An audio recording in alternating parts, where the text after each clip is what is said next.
mga dahilan bakit nagpo-voice yung aming sistema. Dahil dyan may kusang leak.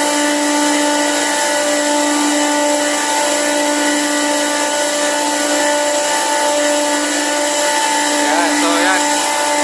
Tanggalin natin itong para maubusan tayo ng matas niya.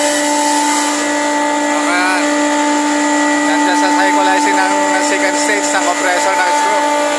Yan, screw compressor natin mga boss. So yan ang leak.